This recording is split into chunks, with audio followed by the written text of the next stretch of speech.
My name is Tomo and welcome to the Cool Down, my post-race reaction to Italy 2019 at Monza. And what a race as far as I'm concerned. We've been well and truly treated. The season started slow this year, but we've had about 6 races on the bounce now, which have been absolute bangers. And this one did not disappoint. But obviously, before we get onto the race, we need to have a little talk about qualifying. And wow, what a mess. But you know what? I'm not being funny. It was actually quite entertaining as far as I'm concerned. It wasn't what we're used to. Hey, I'd rather see that than bloody Lewis and Valtteri locking out poles every weekend like they usually do this year. Obviously, I think we've all seen it. They all bunched up, looked ridiculous. You know, you never see F1 cars moving that slowly, all within. I mean, how any of them didn't collect each other, I do not know. Lewis almost did when he saw a little gap down the centre, almost collected someone.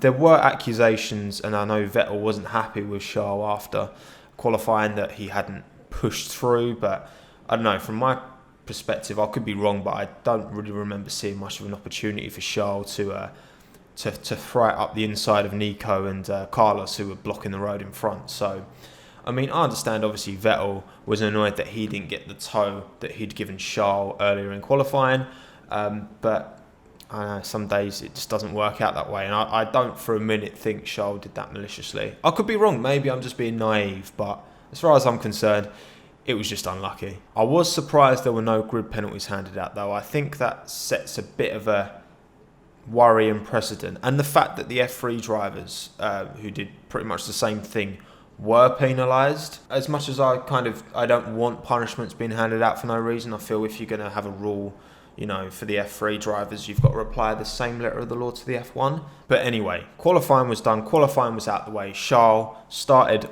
on P1 and he brought it in. He raced like that. Must have been such an intense race. I think this is one of those races where if you're not into Formula One and you don't really understand it and you watch the race, you'd just be thinking, oh, that's a bit boring. The guy who started first just kept the same gap, you know, and won the race, big whoop. But like, you've got to understand how difficult that must have been for him to keep Lewis, you know, arguably the greatest of all time, keep him behind that whole period. You can't afford to make a mistake at Monza, because as soon as you make one little mistake, the driver behind's on you, and then in terms of the toe effect, you are going to struggle to keep him behind you.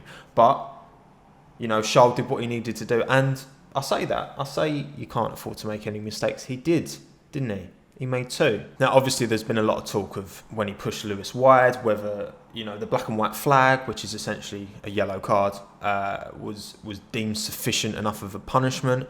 As far as I'm concerned, yes, absolutely.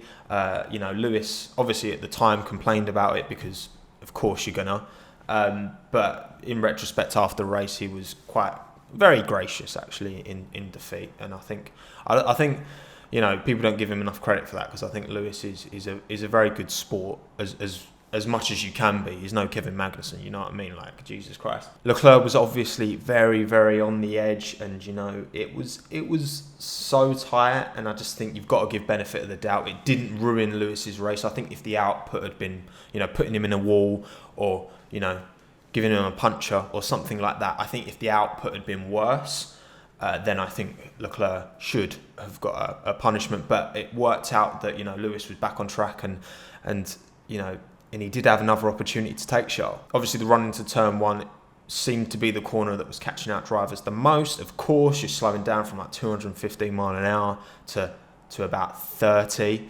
And you've got to just get that spot on. You've got to not lock the brakes. You get flat spots, you ruin your race. Charles goes a bit wide. Lewis gets a chance, but again, Charles' defending, I felt, was very, very fair. He put his car in exactly the right place, and Lewis couldn't do anything about it. And yeah, the Ferrari pace just meant that, you know, Lewis couldn't really touch him. And then Lewis went on to make his own mistake into that same corner, took the slip road. Valtteri came on past, lovely job.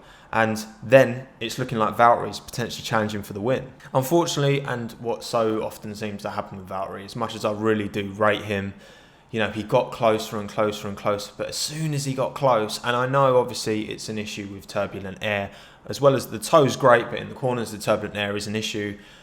and the low downforce on the cars, which obviously makes them more susceptible to locking up. And what did he do? He locked up. Well, no, he didn't even lock up. He just went deep when he had his kind of first big chance. I think it would have taken a ballsy move, one that I don't know if Bottas has got in his locker, if I'm honest. But, Charles did so well to just take all that pressure from two Mercedes on his back the whole race. No backup from Vettel, who we will get into in a minute, and came away with the win. Like that's that victory for him. Obviously, that's the moment of his career, and I think this is the day where he really, put his foot down and said to Ferrari, "I'm your man. I'm your man to take you forward." Also, I think the Renaults do need a mention because they've obviously locked out P45 this race.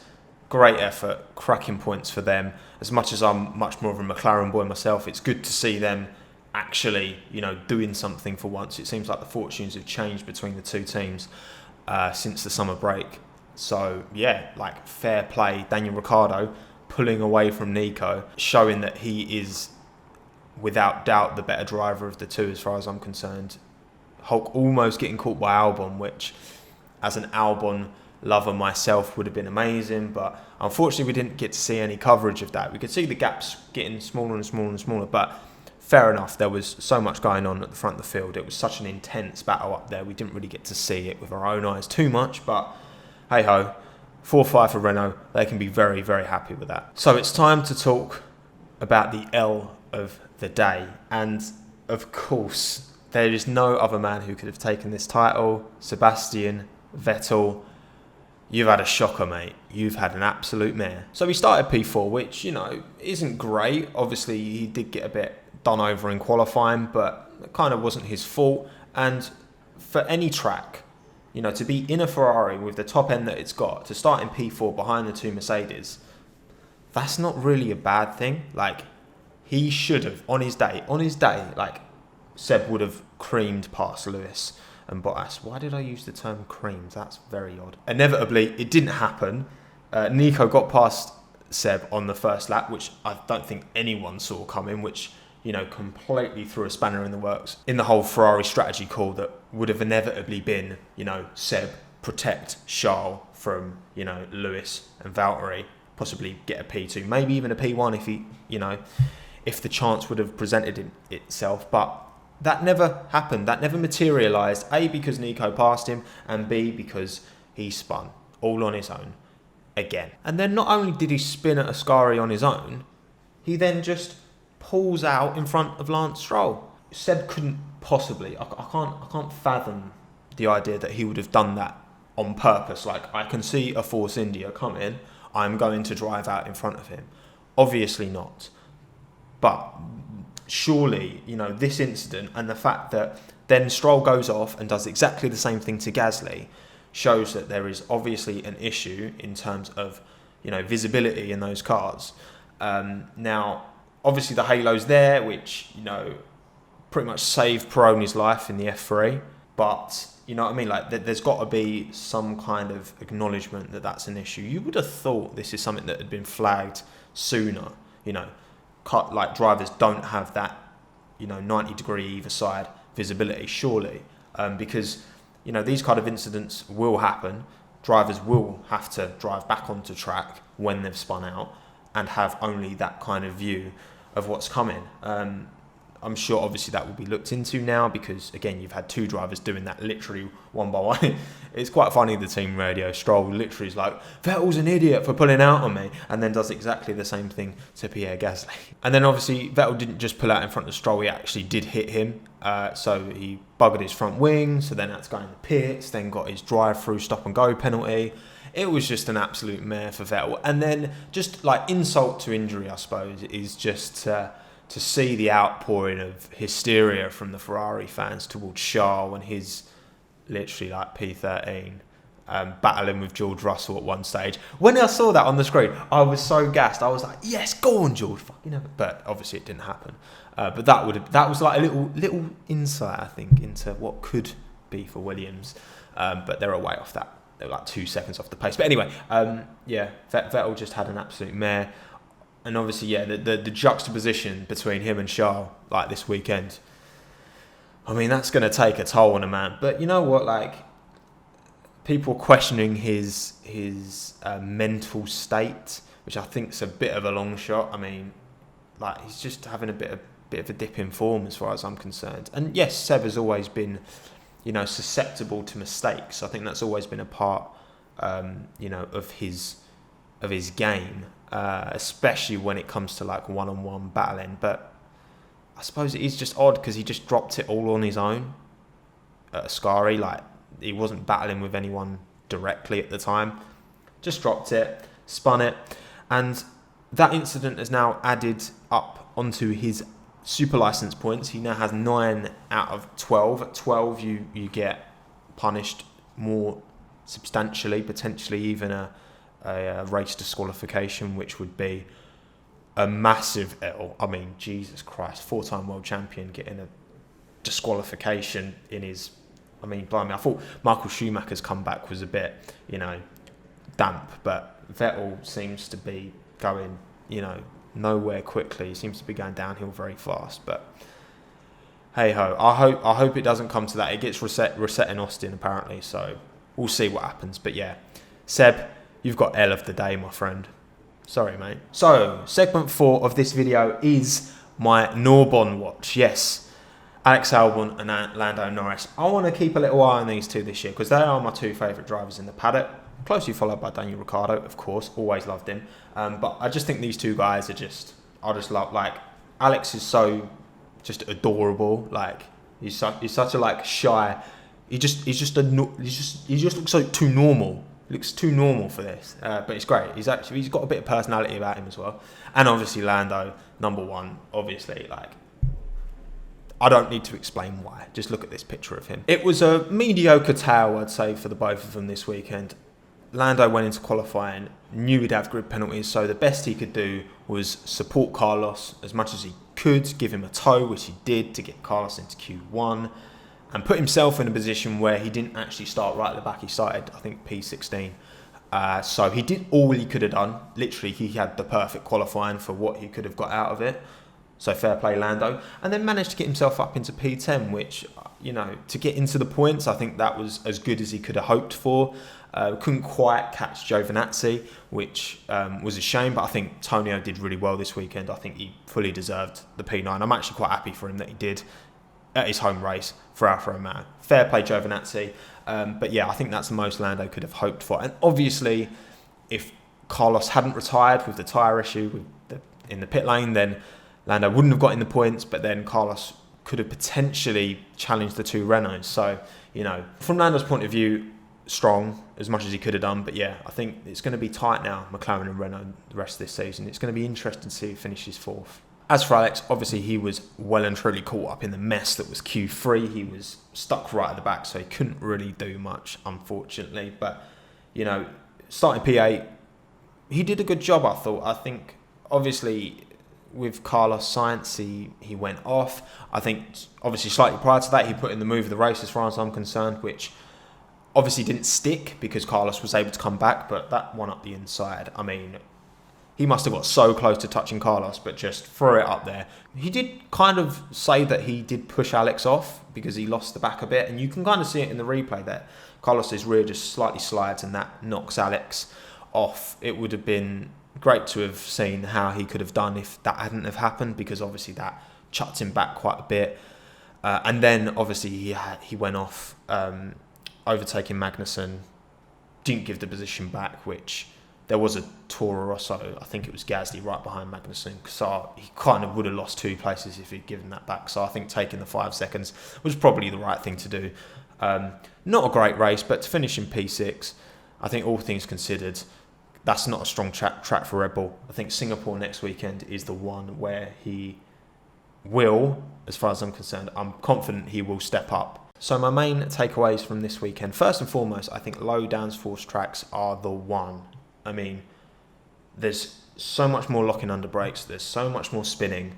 There's so much more challenge as far as I'm concerned. I just want to see drivers crash, of course, but the challenge seems to be that much higher. There's much more like on the raggedy edge, which is great to see because it really pushes the drivers to operate at their optimum. They don't have the security of downforce helping them kind of stick glued to the track. So I think that adds to the spectacle as far as I'm concerned. I also want to take this opportunity to give props to the stewards, who I think over the last few races have been on it. I feel that they've let the drivers race. I feel they've listened to the criticism in terms of making decisions 15 hours after the race is finished and just like spoiling the spectacle with, you know, Vettel crossing the finish line first and Lewis actually taking the win in Canada. But look, what I don't understand, people are moaning about inconsistency. Why are people comparing, you know, the Charles and Lewis incident to Vettel and Bottas last year?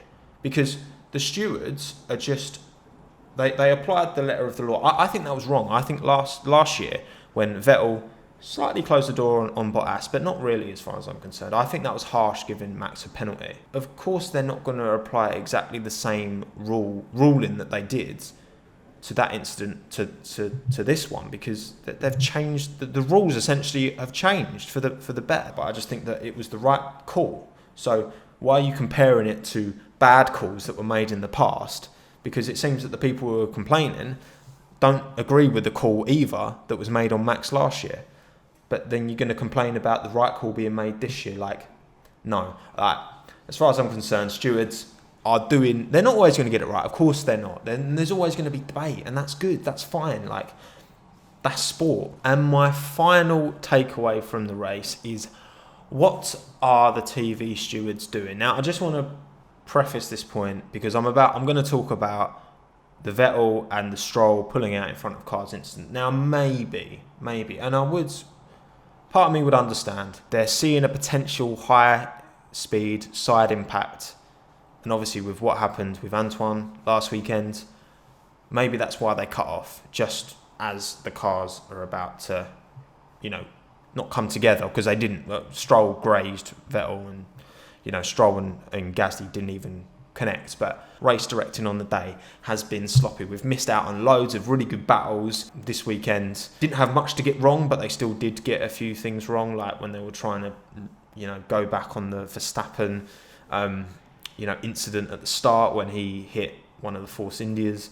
I mean, even like Martin Brundle and Crofty were getting annoyed in the commentary box because they didn't know what was going on, because they don't have any control of that. They're just commenting on what they're seeing at the same time that we are. I'm sure they'll improve, and I'm sure they're hearing all the criticism that they're getting, because it's not for the first time this season they've been poor. So I'm going to round off this video with my big prediction for Singapore, which is in 2 weeks' time.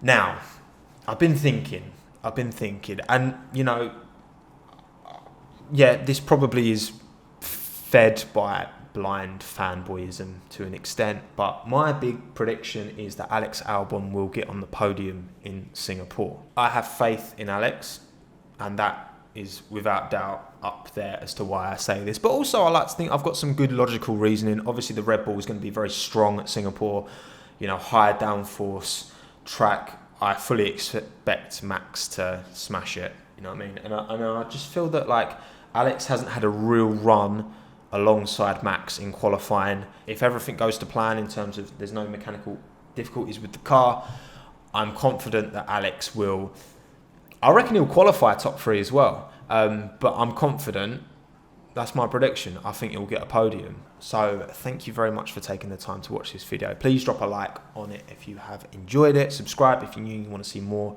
videos just like this. I plan on bringing this cool down little wrap up after every race for the remainder of this season and for the foreseeable future, but we'll see. I'll see you in 2 weeks for Singapore. Thanks again. Have a good one.